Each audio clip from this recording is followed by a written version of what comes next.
घर जाऊँ घरे काम करी दुकान भी देखी दिए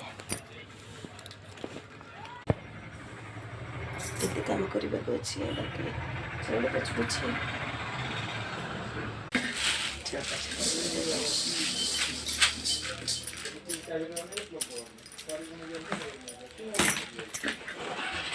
धान सिझेकी सुखेकी ताको पेसेली उसना चाउल कराई एबे ताको कुंडा सहित कुंडा को अलग कर दिया जाउची पाछुड़ी दिया जाउची ताको पाछुड़ी की गोटे डेक्ची रे रखी देइची से डेक्ची रे डेली बाहर करी आमे रोषेई करिवु आमे देसी चाउल खाइबारे एते कष्ट करबा को पड़े।